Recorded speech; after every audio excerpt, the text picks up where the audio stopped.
वालेकुम व्यूअर्स। हमारा next topic acid base और सॉल्ट के हवाले से है। इसमें हम कौन कौन सी चीज़ें कवर करेंगे, इसका कंटेंट देखते हैं। एसिडिटी एंड अल्कलिनिटी, उसके बाद indicators, pH, acids, general method for making salts from metal oxides, making salts from metal carbonates, making salts from metals, making salts from alkalis by titration, making insoluble salts by precipitation और उसके बाद कुछ questions होंगे आपके लिए। तो चलते हैं हमारे फर्स्ट टॉपिक जी, acidity and alkalinity. Water is a neutral substance. Water जो है वो ना एसिड है ना बेस है, ना अल्कली है ना एसिड है।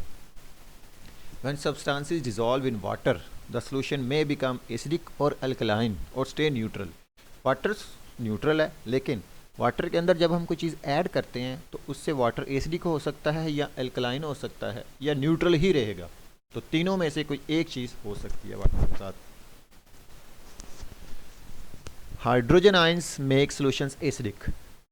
अगर वाटर के अंदर H पॉजिटिव ज़्यादा आ जाएं तो वो एसिडिक हो सकता है। अगर OH negative ions, hydroxide ions आ जाएं तो वो अल्कलाइन हो जाएगा। अगर H पॉजिटिव और OH नेगेटिव इन दोनों की मिकदार बराबर रहेगी तो वो सॉल्यूशन न्यूट्रल होगा। इंडिकेटर्स वो मटेरियल्स हैं जो हमें बताते हैं कि सॉल्यूशन एसिडिक है, अल्कलाइन है या न्यूट्रल है। Some can even show how acidic और how alkaline a solution is. के कुछ इंडिकेटर्स हमें ये भी बताते हैं कि उस सॉल्यूशन की एसिडिटी और अल्कलिनिटी कितनी है, कितना एसिडिक है, कितना अल्कलाइन है।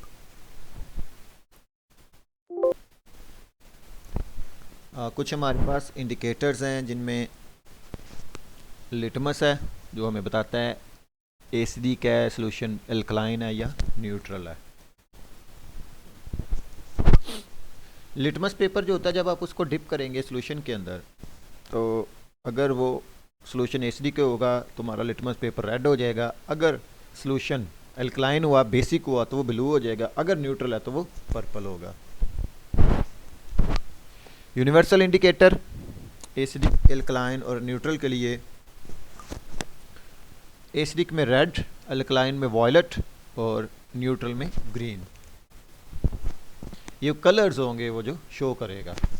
पीएच स्केल है हमारे पास जो हमें बताता है कि कोई चीज़ या कोई सॉल्यूशन जो है वो कितना एसिडिक है, कितना बेसिक है। It is used to compare the relative acidity and alkalinity of solutions. The value is related to the concentration of H positive ions in the solution. Greater the concentration of hydrogen ions in solution the lower the pH.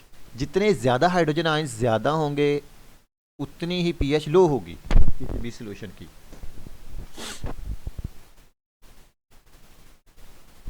PH scale हमारे पास 0 से 14 तक का number, 0 से लेके 7 तक acidic है, 7 से above जो है वो बेसिक होगा, अल्कलाइन होगा, 7 न्यूट्रल है। जितना 7 से कम है उतना ज़्यादा एसिडिक होगा, जितना 7 से ज़्यादा है उतना ज़्यादा बेसिक होगा। तो अगर हम देखें तो स्ट्रॉन्गली एसिडिक मटेरियल हमारे पास HCl है, और वीकली एसिडिक एग्जांपल है CH3COOH, ethanoic acid, weakly alkaline ammonia, और स्ट्रॉन्गली अल्कलाइन हमारे पास NaOH जो कि हमारे पास मशहूर एक सॉल्यूशन है, मटेरियल है, बेस है NaOH। 7 से कम एसिडिक, 7 से ज़्यादा alkaline. What some people think, the pH scale is not restricted to the between 0 and 14, it extends beyond those values, but it is not as relevant. For example, the pH of dilute HCl and H2SO4 found on the laboratory shells is minus 0.3 and minus 0.6 respectively. Weak acidic acids have higher pH value than stronger ones of the same concentration.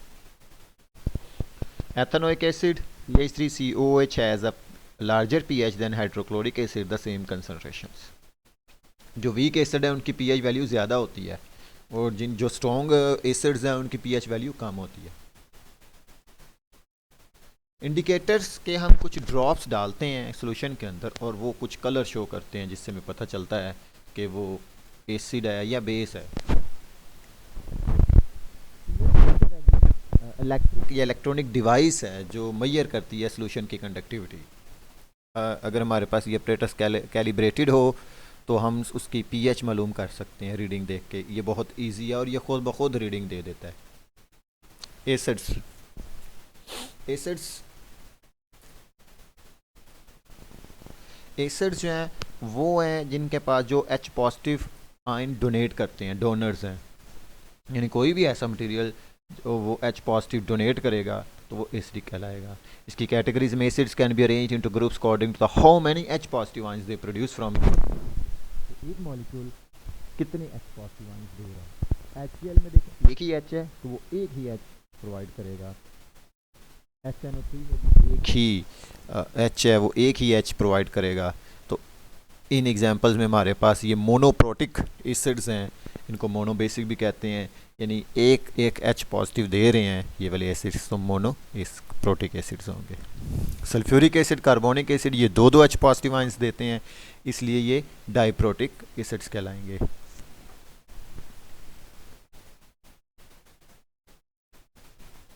Acids can be arranged into groups according to the extent they split into ions when put in water. Strong acids कुछ weak acid होते हैं, कुछ strong होते हैं। जो strong acids हैं वो completely ionize हो जाते हैं किसी भी solution के अंदर, जबकि weak जो है वो partially dissociate होते हैं, मुकम्मल नहीं होते। अच्छा, strong में हमारे पास एग्जांपल थी सल्फ्यूरिक एसिड, हाइड्रोक्लोरिक एसिड, जबकि weak acids हैं ये कार्बोनिक एसिड है और बाकी ऑर्गेनिक हैं इथेनोइक और सिट्रिक एसिड्स।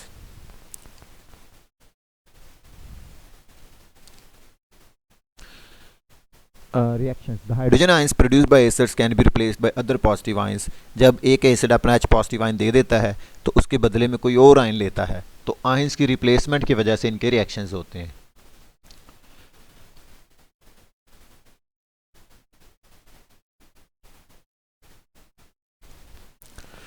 देखें यहाँ पर हाइड्रोक्लोरिक एसिड का रिएक्शन जब सोडियम हाइड्रोक्साइड से होगा तो सोडियम क्लोराइड बनेगा, जिंक के साथ होगा तो जिंक क्लोराइड बनेगा, मैग्नीशियम कार्बोनेट के साथ रिएक्शन होगा तो मैग्नीशियम क्लोराइड बन जाएगा। यानी हाइड्रो ग्रुप उतर रहा है, क्लोरिक ग्रुप मौजूद है।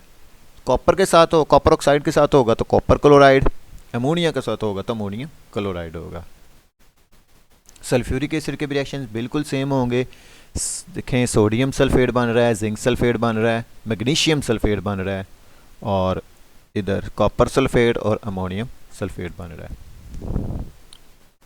Making salt, is the salt soluble और इनसॉल्युबल। साल्ट जब बनाना है तो सबसे पहले ये चीज़ मद्देनजर रखनी है कि वो सॉल्युबल है या इनसॉल्युबल है। अगर तो साल्ट इनसॉल्युबल है तो फिर कैसे बनेगा। Mix solutions of two suitable salts to precipitate the insoluble salt.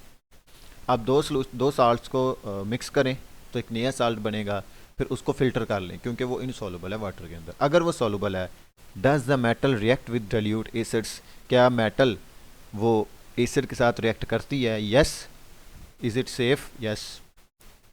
तो फिर आप क्या करें, मेटल को एसिड के अंदर डिसॉल्व करें और जो बाकी एसिड जो मेटल रिएक्ट नहीं हुई उसको आप फिल्टर कर लें। क्रिस्टलाइज करें साल्ट फ्रॉम द फिल्ट्रेट, उसको बाद में क्रिस्टलाइज कर लें। अगर मेटल रिएक्ट नहीं करती डाइल्यूट एसिड के साथ, इज द मेटल ऑक्साइड और कार्बोनेट सॉल्युबल इन वाटर, क्या उस मेटल का कार्बोनेट या ऑक्साइड रिएक्ट करता है। अगर यस तो टाइट्रेट कर लें हाइड्रोक्साइड को, मेटल हाइड्रोक्साइड को एसिड के साथ। अगर नहीं करता तो ऐड एक्सेस मेटल ऑक्साइड और metal carbonate to acid, then filter off the excess solid, उसके बाद क्रिस्टलाइज कर लें। तो इसी तरह अगर मेटल रिएक्ट कर रही है डाइल्यूट एसिड के साथ लेकिन वो सेफ नहीं है तो फिर क्या करें, फिर आप मेटल ऑक्साइड और कार्बोनेट को सॉल्युबल कर लें। बाकी प्रोसीजर इसी तरह ही चलेगा।